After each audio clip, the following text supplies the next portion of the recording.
in the free electron series was on poly paramagnetism. We derived the susceptibility for those electrons. The second lecture we introduced Landau quantization.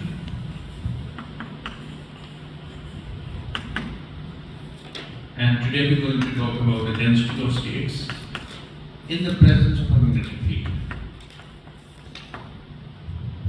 Okay, so a quick recap of Landau quantization first.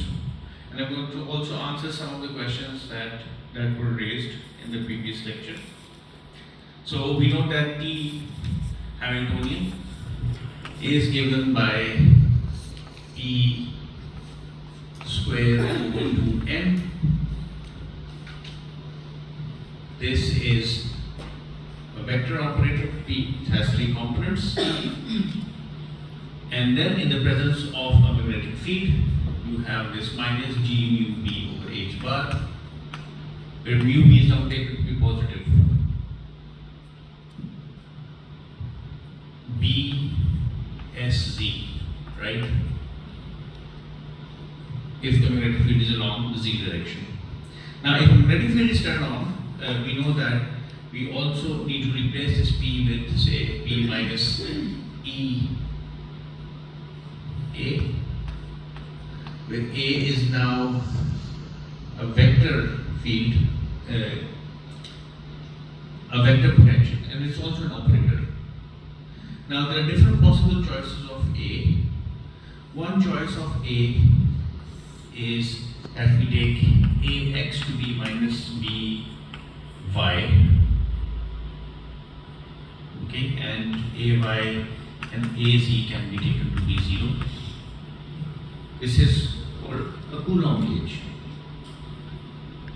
Now, in the homework, I'll give you a question in which you will choose another kind of Coulomb gauge in which you put AX and AZ to be 0 and AY is plus BX. Okay, so this is also a Coulomb gauge. And both of these gauges physical results. Mathematically they might look different, but physically they should correspond with the same situation. A Coulomb gauge can also be defined. In a Coulomb gauge, AZ 0 and AX is half minus BY, whereas AY is half BX and AZ is 0. So this is called a Coulomb gauge. So anything works. Alright, so now we started off with this gauge. Alright, and then we found out that we had a situation of this kind. We have a P Z square over 2m minus G mu B H bar B S Z. We also had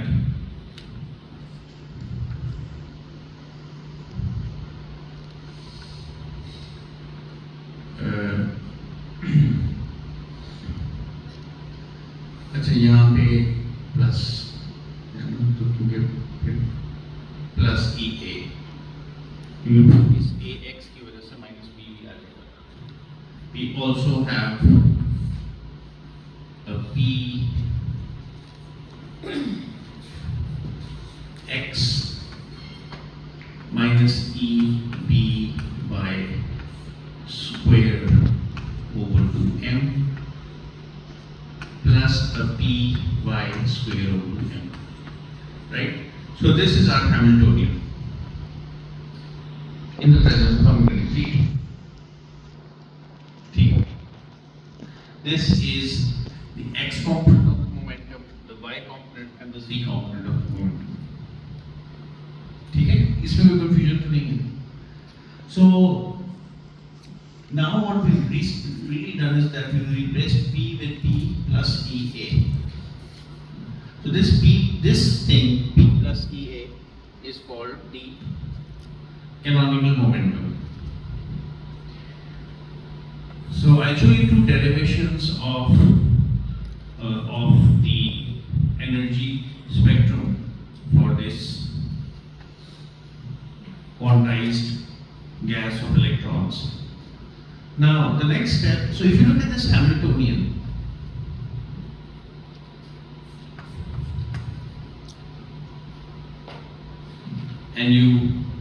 so this is a spin term, and these three do not have spin terms, spin momentum operators in them. If you look at the Hamiltonian and kind of take the commutator with Pz, what do you get? 0. Okay. So this means that the z component of the angular momentum is a good quantum number. Right. So this also means that if you were to find out an eigenfunction of this Hamiltonian, that eigenfunction can have a term ei kzz. Correct? Because if the Hamiltonian commutes with Pc, then the eigenfunction of the Hamiltonian is also an eigenfunction of Pz, of this operator, Pz. And the eigenvalue will just be the momentum h bar kz ei kzz. Correct? So this is what it really means. In other words, you can also say that the z component of the angular momentum is the constant of motion for the system, because the Hamiltonian and Pz commute with one another. This is very important. And find its commutator with the Hamiltonian. What do you get? 0. This is also 0. Right? Because Px commutes with Pz square, it commutes with Py square, and of course it commutes with y, and it commutes with Px. So Px is also a constant of motion. This means that the wave function, which if I have in the wave function a term of this kind, Eikxx, and Px and h operates on this, this will be an eigenstate of h. Okay. Of course, the eigenvalue will be h bar square kx over 2m.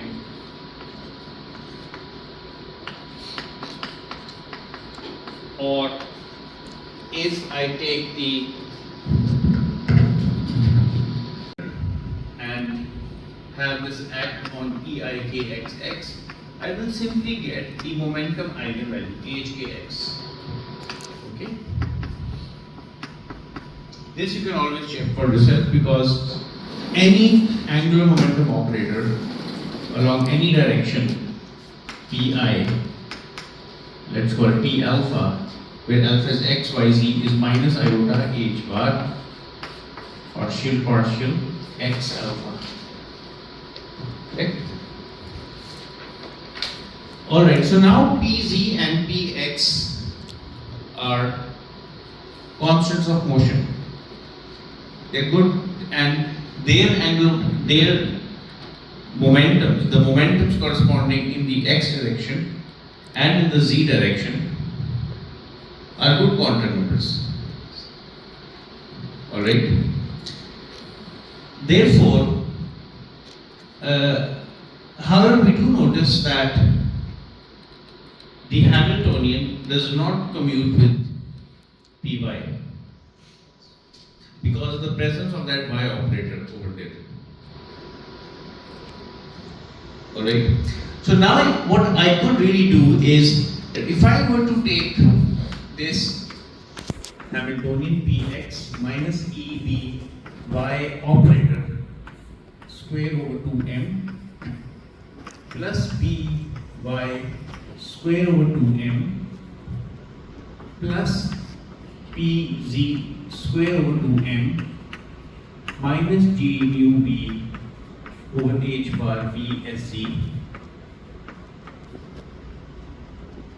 What I could do is, instead of, now if I want to find out the eigenenergies, I can replace this operator with its eigenvalue. And I can also define or propose a solution or an eigenfunction for this Hamiltonian, which is a function of x, y, z, and some spin term, which is of this kind, ei kxx, ei kzz, because the z and the x components of the linear momentum are good quantum numbers, and some function, unknown function of y, and of course some spin term as well. Now in this case, what I could do, the next step is that I can write down the Hamiltonian in the following form: px minus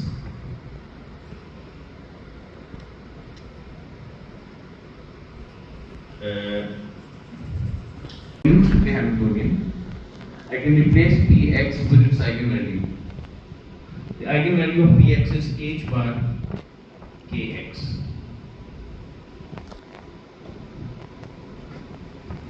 Minus EB y square over 2m plus py square over 2m. I cannot replace py by its eigenvalue because it does not have an eigenvalue. Py does not commute to the Hamiltonian. However, I can replace this with its eigenvalue h bar square kz square over 2m minus g mu b. This is plus minus half, so I can write this as plus minus half. So this is the Hamiltonian. What I've done is, wherever I have an observable that commutes with the Hamiltonian, I can replace that observable by the corresponding eigenvalue. That's what I've done. Now look at this. This term is clear. This is just a number, so it corresponds to an energy which is related to the z motion of the electron. This is the spin component of that energy. It comes from the Zeeman interaction. The spin is placed inside the magnetic field. This term, however, needs some kind of explanation. So what I could do, if I just write this as HL and look at it separately, HL is minus EB over 2m squared y minus h bar kx over 2m. So I can put an operator here. This has now become a number square dt. Oh, sorry, EM, EB.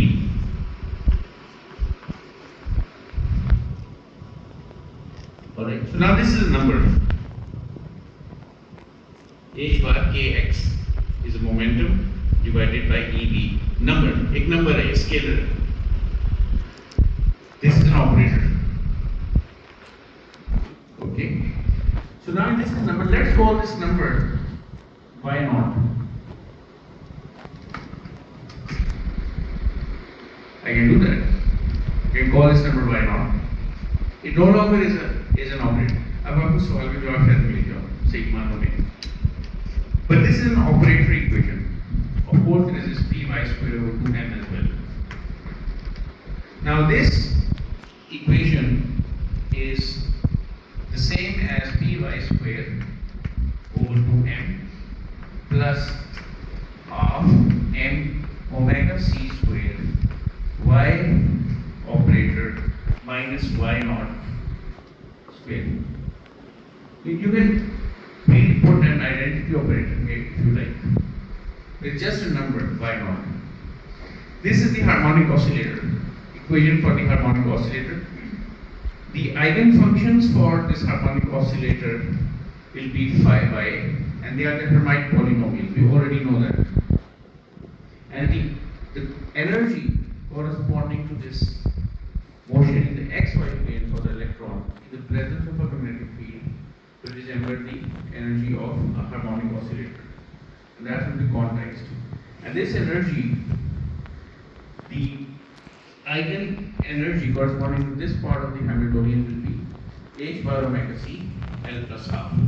So the total energy of the electron plus h bar square k z square over 2m plus minus g mu b p ms, or which is for electron it's half.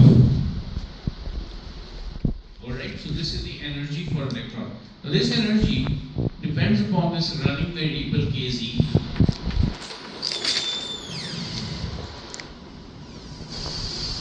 and it is characterized by quantum number L. This is ELKZ. So, by the way, there is an alternative approach in which you can solve this Hamiltonian, and that approach involves second quantization.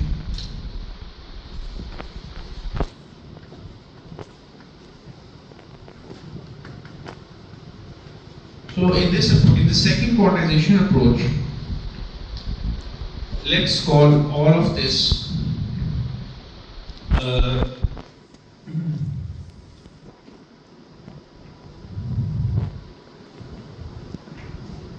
this thing, let's call it pi x operator.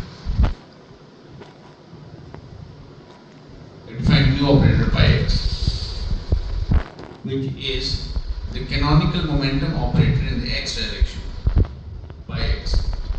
This is pi y, right? And this thing is pi z. Now I have, if I were to express this equation in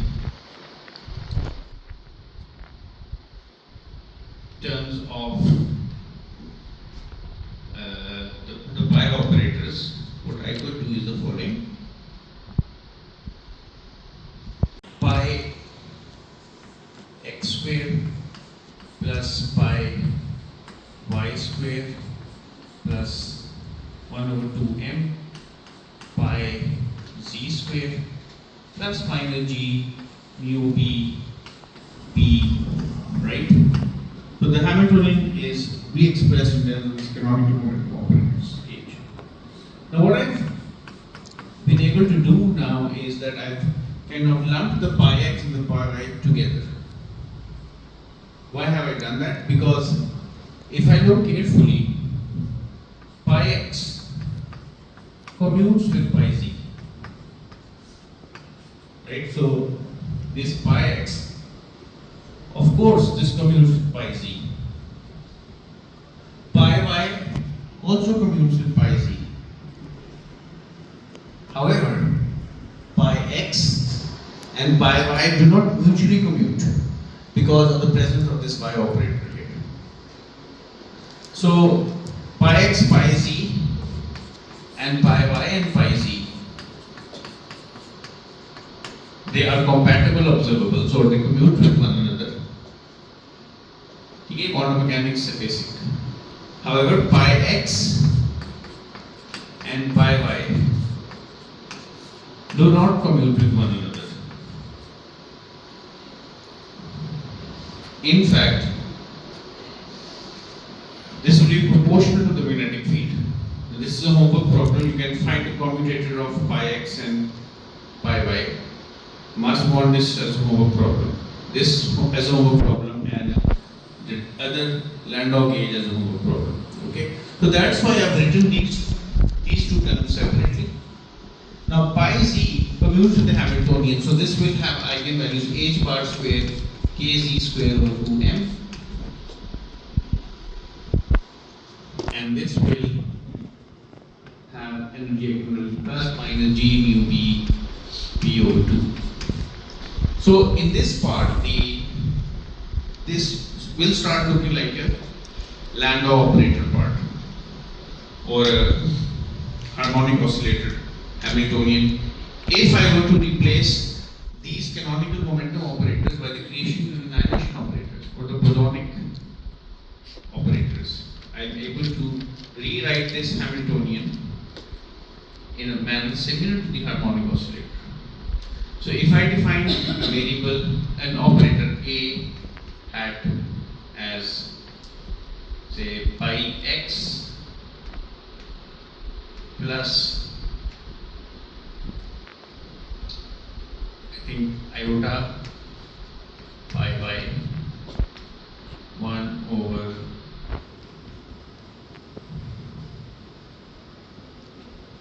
alright, or let's work the other way around. If I express A plus A dagger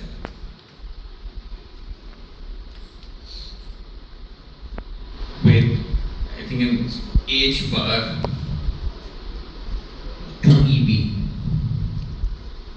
H bar 2 EB,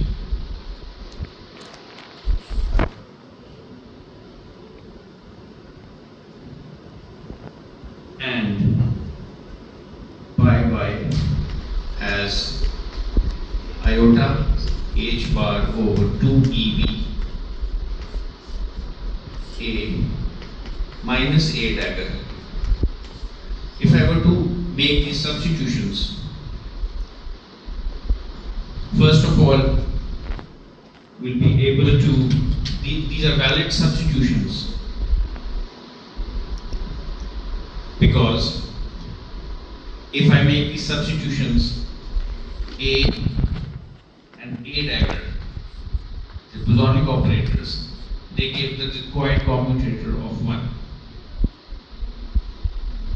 Right? So first of all, you need to invert these expressions so that you express A in terms of pi x and pi y. A will be pi x minus iota pi y, I think, with some normalization and so on. So if I were to make these substitutions, this part of the Hamiltonian turns out to be H bar omega c A dagger A plus half, which is the harmonic oscillator operator. So I can use second quantization to arrive at exactly the same result. So these are two alternative approaches to finding out what kind of states emerge when you place a gas of electrons, free electrons, inside a magnetic field. Now, if I were to plot these relationships, so let me kind of plot or make all the plots over here. One thing I could do is, so remember that Kz is a variable, it's a semi-continuous variable that goes from one limit to another limit, and that depends upon the size of the sample in the z direction. Okay. This of course is just a number plus minus. These are quantized levels, and L is an integer ranging from 0 all the way up to infinity. So this means that the energy of the system becomes quantized. This quantization is Landau quantization, and how do I kind of illustrate this quantization? I could do it in different manners. First of all, I can plot the total energy of this electron system as a function of Kz. So what will this graph look like? Up top, what will it look like?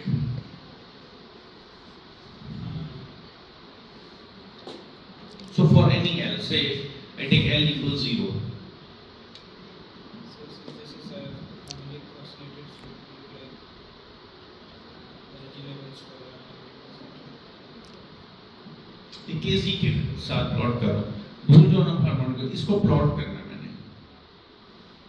E versus Kz, this versus Kz, what will this graph look like? Harmonic oscillator भूल जाओ, इफरात बताओ, थोड़ा सोचो, देखो, भूल जाओ कि सब कुछ क्या हुआ. इस इक्वेशन को देखो कि E versus Kz प्लॉट करना है, क्या क्या किस तरह का ग्राफ बनेगा? क्वाड्रेटिक बनेगा. तो अगर मैं क्वाड्रेटिक बना लेते हैं, ठीक है.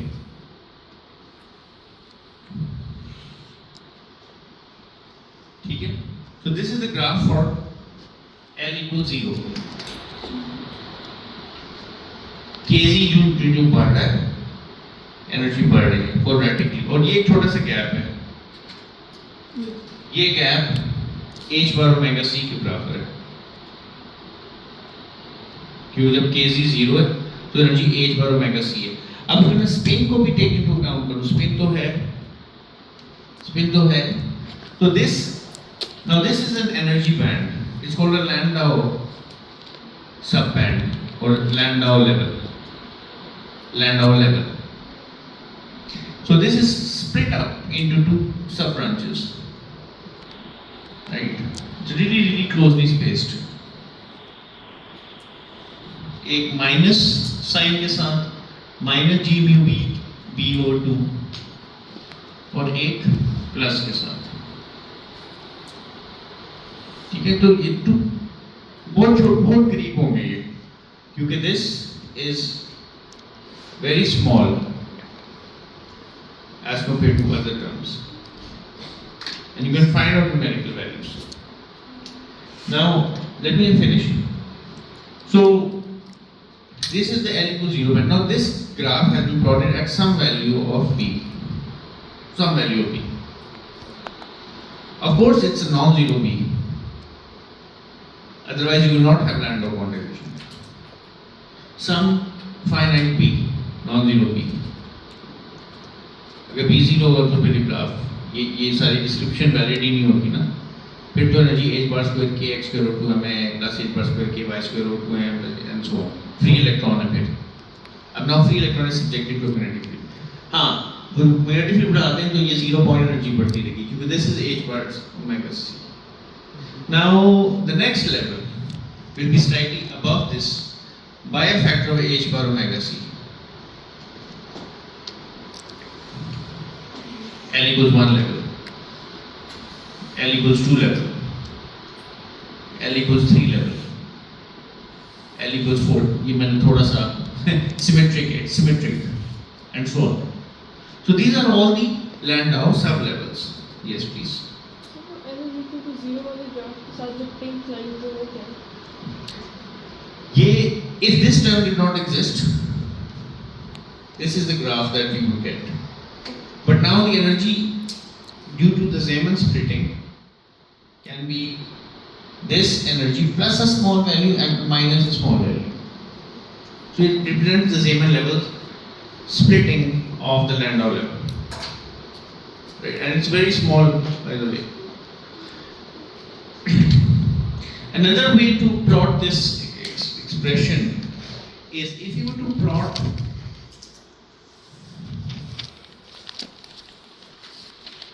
E L Kz versus B, value of Kz. So I'm going to plot this versus this at some fixed Kz.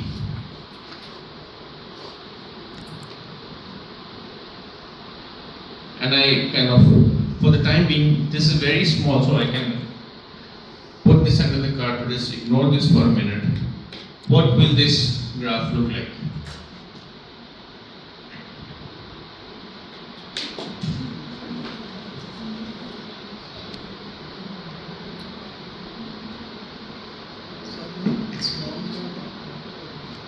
Sorry So, सवाल क्या है कि इसको प्लॉट करना है E वर्सेस B को.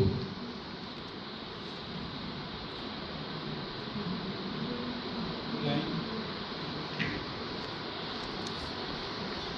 Right, so straight line बनेगी ना क्योंकि I'm actually plotting this thing.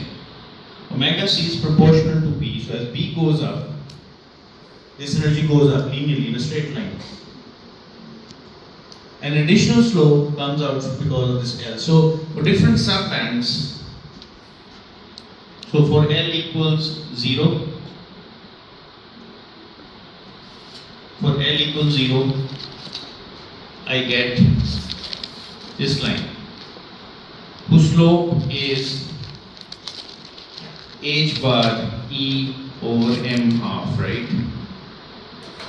H bar EB over m into half. This is for L equals 0. For other levels, I keep on changing the slope, right?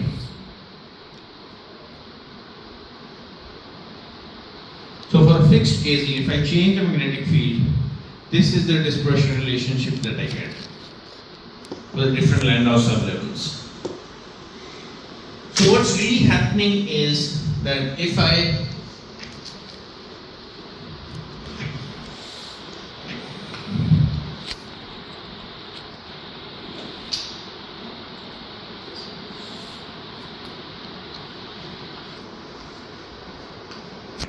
so this is my energy axis. Suppose this level is the Fermi energy. And this region is when my magnetic field is 0. I have free electrons, and depending upon the density of states, just ignore the density of states. So there is some distribution of the density of states, which we know for 3D solids is proportional to the square root of E. We'll re-derive that today. Levels up till EF are filled, right, in the absence of a magnetic field. Now in the presence of a magnetic field, if you turn on B here, in the presence of a magnetic field, this continuum of levels is broken down into quantized levels, right? Precise energy of this kind. So instead now of having a continuum of levels, all of the energy is now punctuated.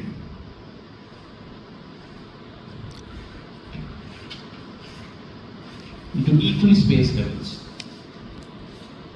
right? क्योंकि देखो ना ये energy अब quantize होगी ना in terms of L. X-axis ये Grotfian diagram. There is nothing on the X-axis. It just shows that up till when there is no magnetic field, all the levels up till energy is occupied, and now the levels become quantized. So this is an energy level diagram. It's not a plot of one thing versus the other. It's a Grotfian diagram. So now the energy becomes quantized. The Fermi level does not change because the dense concentration of states does not change. So all of those electrons, they now coalesce onto these levels. They now stick or freeze onto any one of these levels. So each level will have some degeneracy. That degeneracy, we found out, so the strength of each of these lines is equal to the degeneracy. Right? So each line, each Landau level will have a large number of electrons. Right? So all these electrons, the trillions and trillions of electrons that were inside this energy level, up to the Fermi level, they now coalesce. Coalesce का मतलब मुंजमद हो जाते हैं, इकट्ठे हो जाते हैं onto these Landau levels. And the spacing between these Landau levels is, of course, h bar omega c. The strength of each of these levels is equal to the degeneracy factor that we've calculated the other day, which means how many electrons kind of freeze onto each level, and that is 2 times phi over phi naught,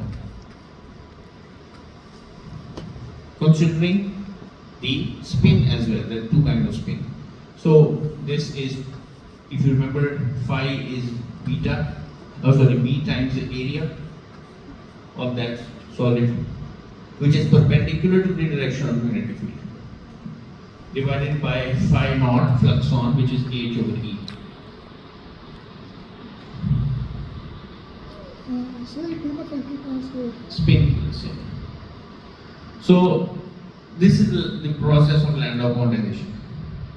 And we also, so if on top of this you just want to consider the spin splitting in the last term as well, each of these Landau levels is kind of split up into two levels, one above and one below Landau level. A very tiny amount.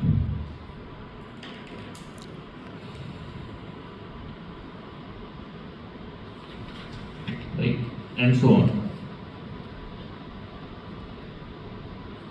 If the magnetic field is large, so what happens to these levels? Their separation will increase. Separation will increase, right? What part is it?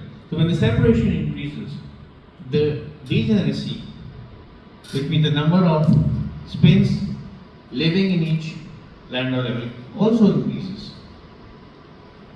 Because all of those electrons, the number of density of electrons doesn't change. Now they have to repopulate themselves on a fewer number of Landau levels. So the degeneracy goes up. Yes, please.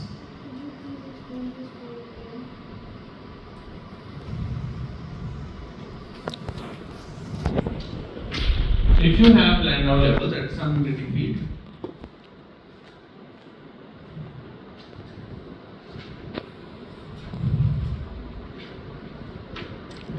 the Fermi level is here, somewhere.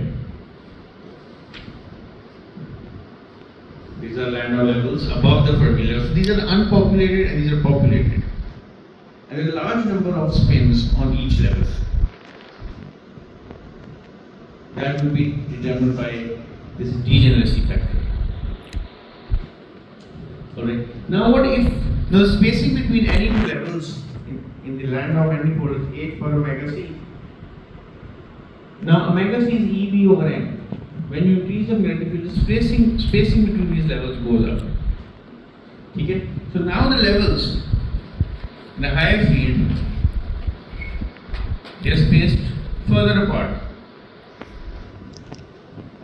Fermi level is still the same. Now all of those electrons, suppose the number of electrons was n. Those electrons were filled up to the Fermi level. Alright? So n equals some filling fraction. Actually n equals nu to phi or phi naught. 2 phi or phi naught is the degeneracy, the number of electrons on each Landau level, and nu is the number of filled Landau levels. Nu is called the filling ratio, right? And this filling ratio is really important in two-dimensional solids. It gives rise to the quantum Hall effect and to the fractional quantum Hall effect. So anyways, so electrons up till here are fit. Now the same number of electrons can only be entertained in a fewer number of Landau levels. So the degeneracy goes up. Now if I were to make a three-dimensional plot of all of this, if you recall, a three-dimensional plot of this scenario, everything in the absence of magnetic field was enclosed in a three-dimensional Fermi sphere. Now in the presence of a magnetic field, in the kx ky plane, there's nothing special by the way about kx or ky. Both of them are equivalent physically because the age F has resulted in this particular form of inverter. So in the two-dimensional kx ky plane, all the regular pattern of 3D pattern, the 2D pattern of k reciprocal space points, they become tubes. They gather together in the form of tubes, which are called the Landau tubes. And the structure, the k-space structure, takes this really interesting form, which is now these tubes, one inside the other.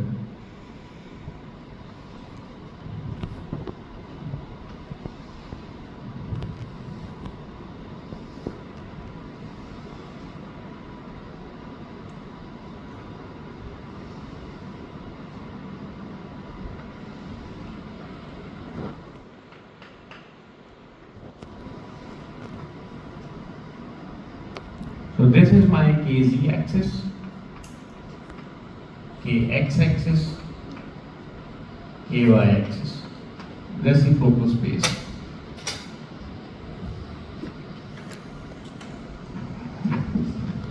And all of this is inside a Fermi sphere.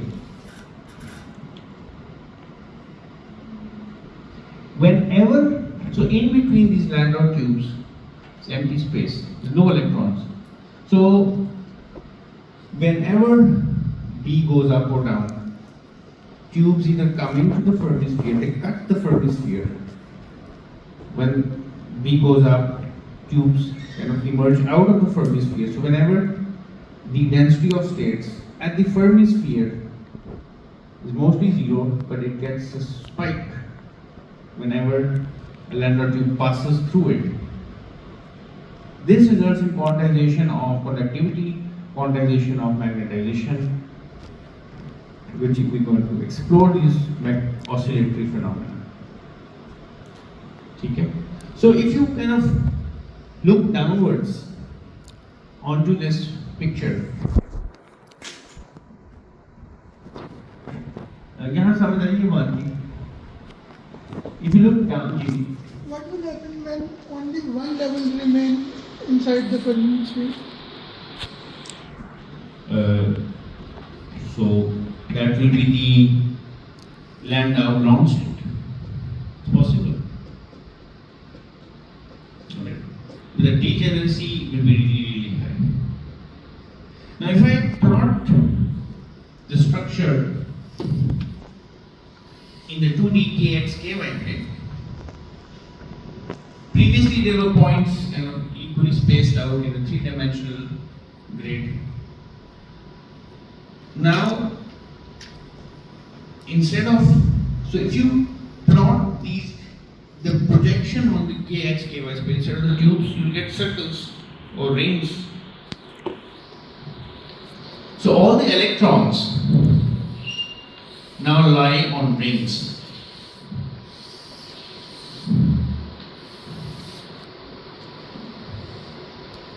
Each ring has a certain value of L. L equals 0, L equals 1, L2, L3, L4.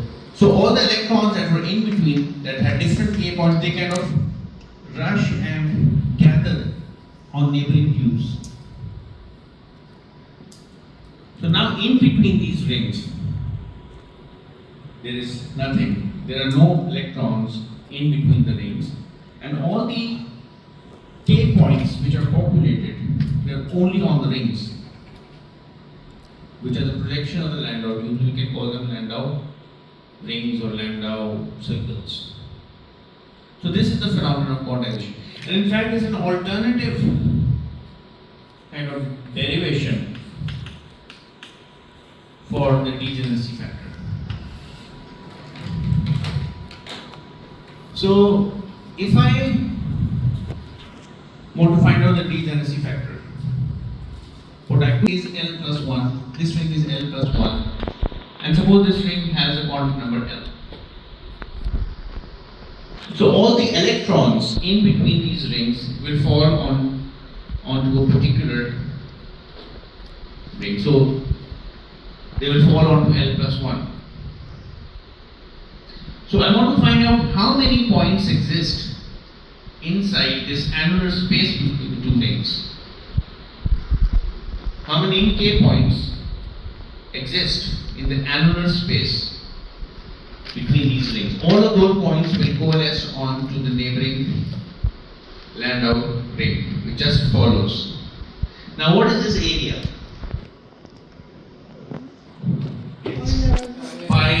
Now, R KL plus 1 square minus pi KL square. This is the area in the K region, in the K space. This is the area of a region. Now we know that h bar square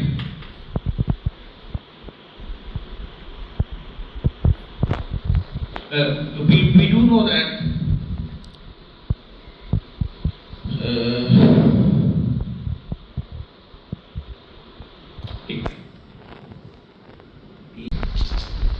over 2m, which is the energy of electron in the kx-ky plane, which is energy of electron perpendicular to the magnetic field in a two-dimensional plane. This must equal h bar omega c L plus half. Correct? It's quantized. ठीक है? अब इससे क्या जाहिर हो? इससे जाहिर होगा KL square is 2m h bar omega c over h bar square L plus half. So I insert, so this is an area in the K region. So this area is this area in the K space.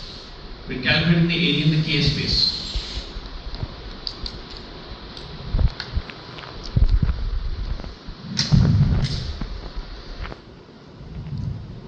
So I can replace this by KL plus 1 square. So 2m omega c over h bar L. Now here L is L plus half. So L plus half plus half, L plus 3 by 2 minus L minus 1. This is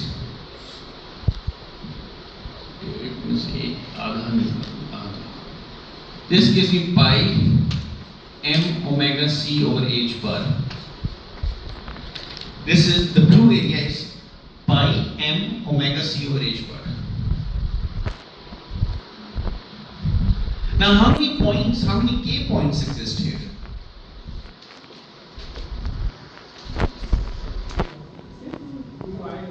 Huh? 2 pi आएगा. ठीक है. This is this blue region.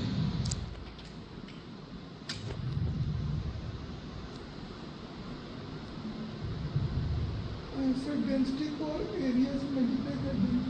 You want to find out the area of each k point. So the area of each k point is 2 pi square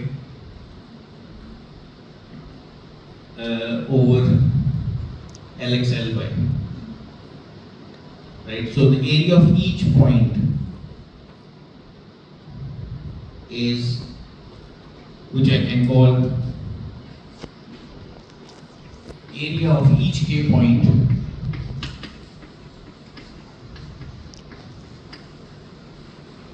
is 2 pi square over the area, the physical area of the two dimension of a plane in 2 dimensions.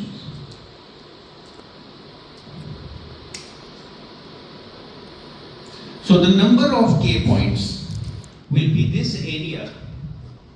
It's a ye area nahi hai. So this is area of the solid. It's a different thing. This is the blue area. So this is the blue area, and this is the area of each point, k point. Now, alright, so the total number of k points inside this blue region is going to be given by this divided by this, which will be m omega c over h bar 2 pi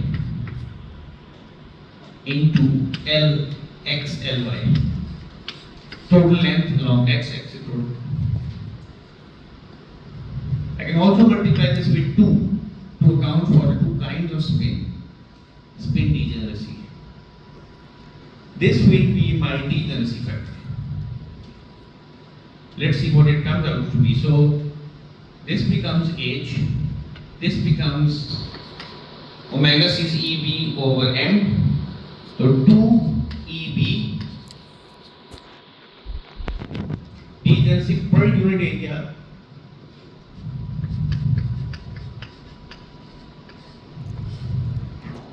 over h. It's exactly what we have over here. Per unit area. So this is the field, this is the flux. This is 2 times flux over F by naught. So everything is making sense. So now I have an alternative definition for the degeneracy. Okay.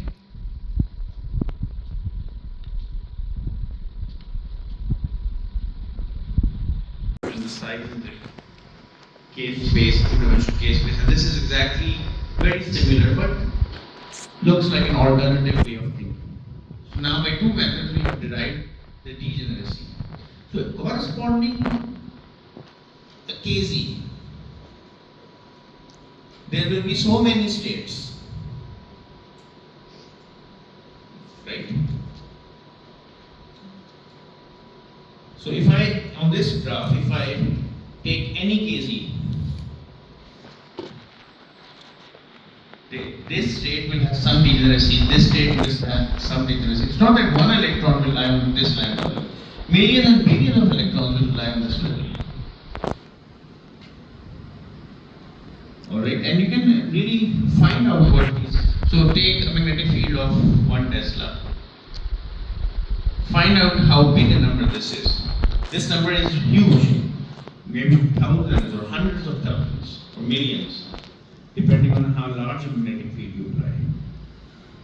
Higher the magnetic field, higher this Landau quantization will become more prominent. By the way, Landau quantization will be seen if the field is large. And in order to bring home this idea a bit further, one can define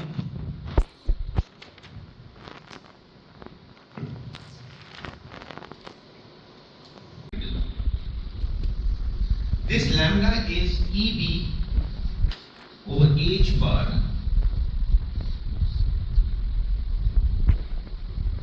Okay, so this is a definition for the magnetic length. EB over H bar. So what does this length show? This, we know that when an electron, free electron, sees a magnetic field, it kind of goes around in circles. That angular sequence is called the cyclotron frequency. So it makes a loop. So this lambda tells you the size of this loop.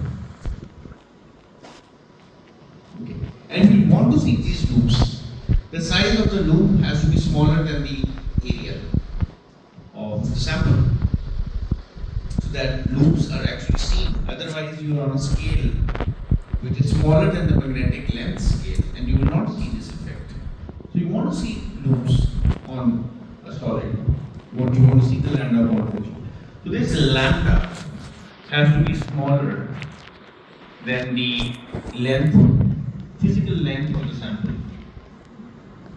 Length scale of the sample.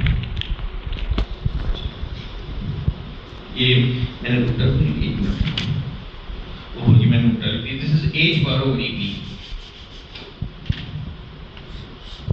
H bar over EB.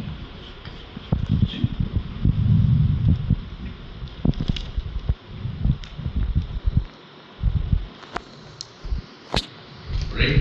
So you want this lambda to be small, really small, which means that you want your magnetic field to be very large. so that you can see Landau quantization. Otherwise, you will have a solid. So this is suppose your solid. A cross section of the solid.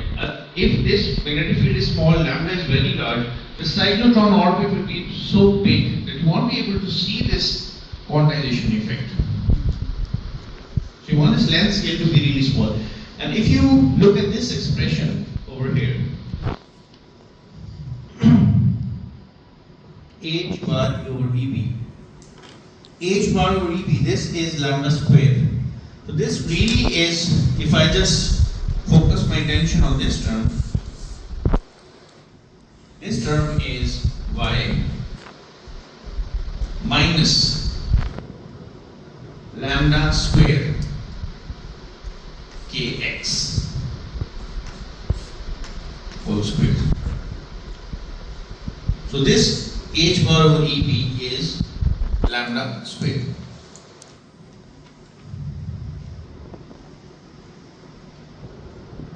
It kind of makes sense as well because kx is momentum, linear momentum. It has dimensions of 1 over length. And lambda square has dimensions of L square. So this has dimensions of length, as it should. So this is the magnetic length scale. In order to see this effect of Landau quantization, you really want to get strong fields, which are sometimes hard to achieve in the laboratory. Something of the order of Tesla, so you really need to be at lower temperatures. So now what we want to eventually explore. So this is the idea of Landau quantization. If you have a two-dimensional solid, if the solid is genuinely two-dimensional, then you will not have this term altogether. You will not have a kz term because there is no momentum of the electron along the z direction. Because there is no z direction for the electron. You will not have this term. So you will have this new kind of mesoscopic physics or nano physics in which you have just two-dimensional structures. And you will not have this part of the dispersion relationship. You will get the Landau quantization though. Right? You will get these tendencies. And in these systems you see the integer Hall effect and the fractional quantum Hall effect, which are quantum Hall effects, which have led to some Nobel Prizes as well. Alright, so now we still have 10 more minutes. So I think I've tried to explain this idea of Landau quantization in a very easy, palatable fashion. So when the solid, the axis of these circles will exist. Then the Axis of the, so there is a specific axis around which all these electrons will be distributed, right? So z-axis. Z-axis की gradient cylinders बन रहे हैं. right, if you solid में मतलब कहाँ पे हमें ये देखिए k स्पेस की पिक्चर है. ये रियल स्पेस नहीं है. ये x और y नहीं है. ये k x और k y है. तो सॉलिड को या इलेक्ट्रॉन्स जो सॉलिड में वो देखने दो तरीके हैं. एक क्या देखेंगे इलेक्ट्रॉन स्पेस में कहाँ है, किस साइड लैटिस साइड पर है. दूसरा तरीका ये कि हर पीरियोडिक स्ट्रक्चर के साथ क्रिस्टल स्ट्रक्चर जिसे कहते हैं वाबस्ता एक और स्ट्रक्चर है जो उसका फोरियर ट्रांसफॉर्म है जो के स्पेस में एग्जिस्ट करता है. तो ये के स्पेस में पिक्चर है. इसका मतलब ये अगर किसी पॉइंट पे इलेक्ट्रॉन है इसका मतलब है you have a free wave, free particle wave with this value of kx and here, this value of the momentum ei kx. फिर उस सबको add up करेंगे with the proper Fourier coefficients. Those Fourier coefficients are the density of states and the probability of occupancy of those states. You will get the solid, the electron wave inside the solid. This is the k-space picture or the reciprocal space picture. Now, in order to understand how magneto-oscillatory phenomena occur, you really need to know how to calculate the density of states. I've already very quick recap. In 3D, So let's 3D में देखते हैं, 3-dimensional solid है. We know that 2 times the density of states with the K space dk is was defined as g omega d omega, right? When we studied magnons. We can also kind of look at energy manifold and express this in terms of energy. G, capital G में इस्तेमाल कर. अब 3D solid के लिए general आपने ना rule एक याद करना कि if you want to sum the number of states or over the K space for a discrete lattice, you can replace this with an integral. So now you're counting the number of states. So you do an integral of a 3-dimensional integral, d3k, a 3-dimensional integral in K space. But then you need to divide by the volume occupied by each lattice point. The volume occupied by each lattice point is V over 2 pi cube in real space. V is the volume in the real space. This is divide किया 2 pi cube over P is the volume in the reciprocal space. उसको divide किया तो V over 2 pi. So this gives us the density of states per unit volume. अगर लेना है तो this becomes इस V को खत्म करके 1 over 2 pi cube.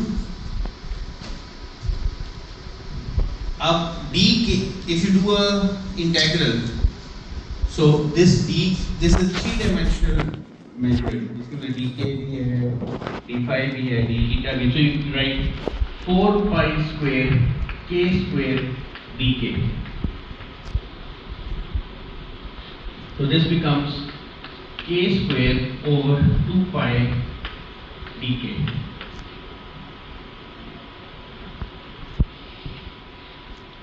Right? So now you put this dk in here. This is your dk. You put this in here. Multiply this with 2 dk and kind of bring in the dispersion relationship for your particles. Now we're not talking about magnons, we're talking about electrons. So that dispersion relationship is really here. E equals h bar square k square over 2m. Remember that when we talk about solids, ये m is not the real, is very different from the mass of a real electron. Is the mass inside the band. Okay, it's really, and it can even be negative. For semiconductors, can be negative as well. Can be smaller than the mass of the electron, larger than the mass of the electron. So it's not, you can't just take the mass of an electron. So you can use this relationship to find out dE as well. dE is h bar k dk over m. So using these relationships in here, we will actually find out GE. ये खुदा के लिए, ये मैंने पूछ लेना कि मैंने मैग्नॉस ये खुदा के लिए कर लेना, ठीक है? So for 3D solids, we've already done this. GE is some constant. See, so far we have not taken into account the spin. उसके बाद में आते हैं. C times some structure आ जाएगा. For a 3D solid, this is square root C3D. C is some constant. अच्छा ये 2 का factor इसलिए आ रहा है क्योंकि K स्पेस में अगर पॉजिटिव K हो या नेगेटिव K हो, it causes the energy. It causes the same energy. So the density of states in the energy manifold, in the energy representation, is twice the density of states in the K representation. जब spin को input करेंगे आखिर में इसके साथ 2 लगा देंगे for the spin. तो ये 3D सॉलिड के लिए. ये हमने मैग्नॉन्स के लिए भी देखा था ना, E उसमें हमने कहा ओमेगा की स्क्वायर रूट है, तो E is proportional to omega, E is equal to h bar omega. अच्छा 2D के लिए ये 3D के लिए, 2D के लिए ये चीज इस चीज ने बदलना, this will change. For 2D, this will be a double d square k, which will be 2 pi k dk. In a 2D, 2 pi k dk. ठीक है? और ये चीज हो जाएगी area over 2 pi square. That's how you find out dk. And if you do all of these calculations with the same dispersion relationships, you will get some constant and no dependence on energy. Flat density of states, no dependence on energy. For 1D,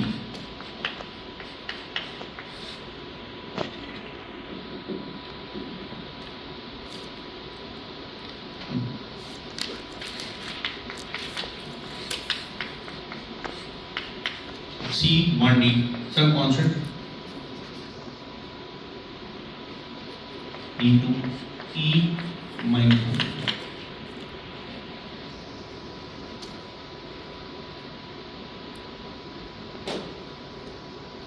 ठीक है? और if I plot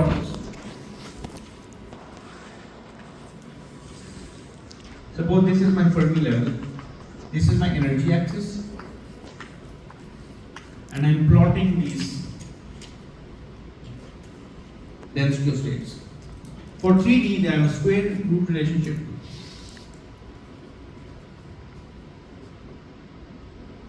For 2D, I have this kind of relationship, and for 3D, I have an inverse square root relationship.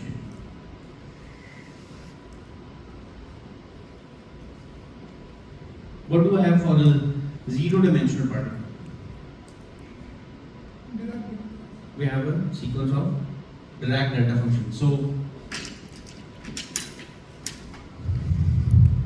Dirac delta E minus the quantized level, so some ENs,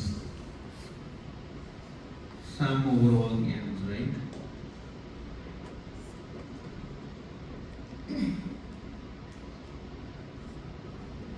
Okay, with some degeneracy as well, perhaps Gn.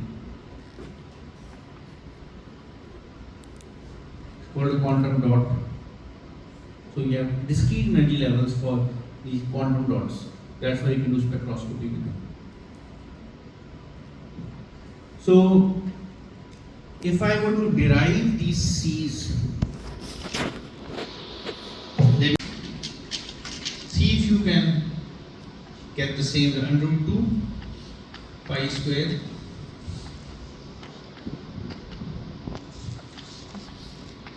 by 2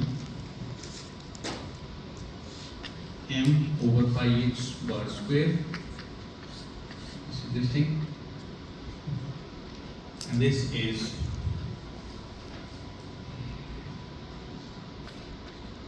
one over pi h bar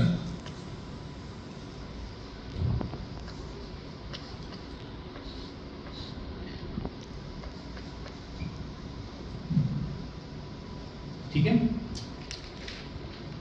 ये without the spin. अब हम आज की बात खत्म करते हैं, लेकिन आखिर में आप एक छोटा सा सवाल है कि now you have suppose you have the Landau levels exist in the two-dimensional space, and those Landau levels are totally different from the density of states over there, because that's for free electrons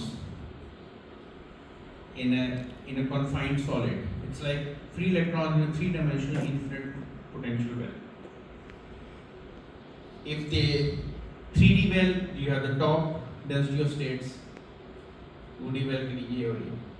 By the way, ये तो सारी चीजें हैं ना, ये सिर्फ solids ही नहीं, stars के लिए भी applicable है. If you have neutrons, if you have a neutron star, or you have a white dwarf, it's the same density of states that is applicable there. For neutrons, for protons, for electrons inside stars as well. How can we apply magnetic field? Neutron stars have their own magnetic field. Very large magnetic. In fact, they are the strongest sources of magnetic field in the universe. Magnetar, which is like a pulsar, it's called a magnet because it has really strong magnetic field, maybe 60-70 Teslas.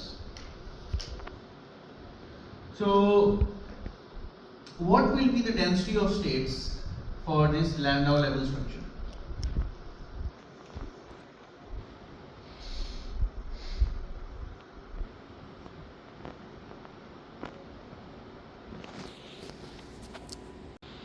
So the density of states in a two-dimensional plane. Does not depend on energy, right? Cylinder? No, so किस energy पे states exist कर रही भाई? They are existing at h bar omega c l plus half, only there. So really you have delta energy omega c l plus half. And the degeneracy factor for each of these then, because each of these states has a large number of electrons associated with them. So multiply each one of these with the degenerate, let's for the time being call it G, with the 2 phi or phi naught, and then you sum up over all the L's. So this is the density of states in the two-dimensional space. But the kz variable is continuous. It goes from some minus infinity to plus infinity, with some quantization as well, because of the finite size in the C space. So how do you find the density of states in 3 dimensions? This is in 2 dimensions. You know the density of states in the 3rd dimension, which is now 1D. The 3rd dimension is 1D of this kind. So you have 2-dimensional density of states, and you have a 1-dimensional density of states. How do you combine the two to get a 3-dimensional density of states? What mathematical operation do you need to perform? No. Multiplication. Multiplication real space. Huh? Integral? खाली integral नहीं होगा.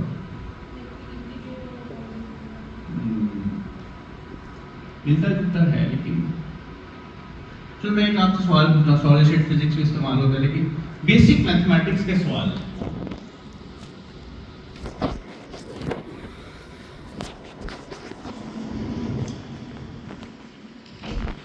एक ये lattice है 1 dimensional.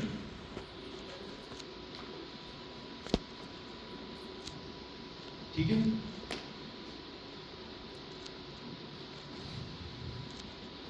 इसकी form ये होगी ना, अगर ये A है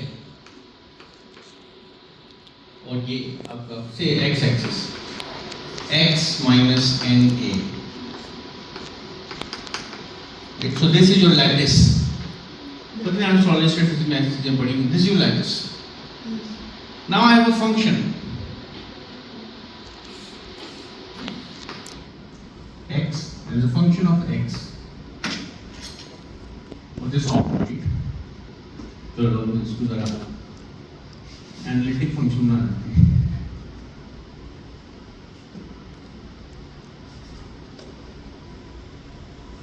सही.